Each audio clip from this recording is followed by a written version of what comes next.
nous, on appelle les États à davantage respecter leur engagement. Parce qu'on ne peut pas faire de deux poids, deux mesures.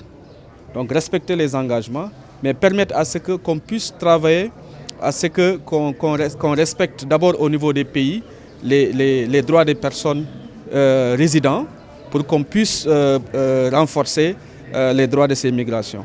Nous, au niveau de notre structure ActionAid, on a réfléchi sur une approche qu'on appelle les 3 R, le respect des droits, la résilience et la redistribution.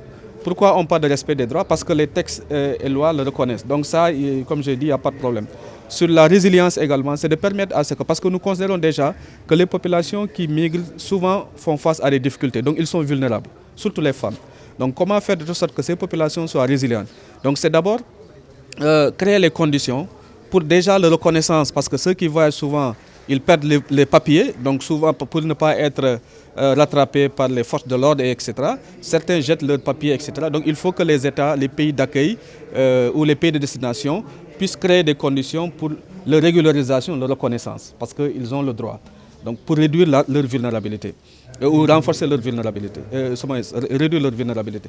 L'autre chose également, c'est que permettre à ce que les femmes surtout, parce que nous avons remarqué que la migration se féminise davantage, donc il faut que les femmes, surtout qui sont avec des enfants, soient protégées, parce que la femme joue un double rôle. D'abord, elle éduque l'enfant. Donc si l'enfant n'a pas de papier pour aller à l'école, c'est la femme qui subit le contre-coup.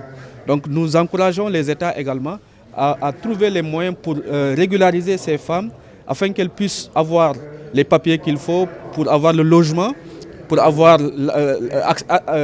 accéder à la sécurité sociale, mais permettre à ce que les enfants puissent avoir les papiers pour aller à l'école, mais également se soigner quand ils sont malades. Donc si on respecte, on met les moyens pour que les populations aient accès à l'éducation et accès à l'eau, donc autrement dit, on garantit une forme de redistribution, donc pour leur permettre de promouvoir leurs droits, mais également faire de telle sorte que les questions de la protection soient inscrites en lettres d'or dans nos pays. Donc c'est pour dire simplement que cette journée est d'autant plus importante qu'elle nous permet de réfléchir ensemble, de dégager des pistes pour des orientations, mais permettre à ce que les politiques puissent les intégrer dans les programmes et projets, afin que la migration ne soit plus considérée, comme certains le disent, comme un problème, mais que la migration soit considérée comme un élément de développement, parce que nous avons tous remarqué que les transferts des migrants constituent une bouffée d'oxygène pour les populations au Sénégal et un peu partout en Afrique.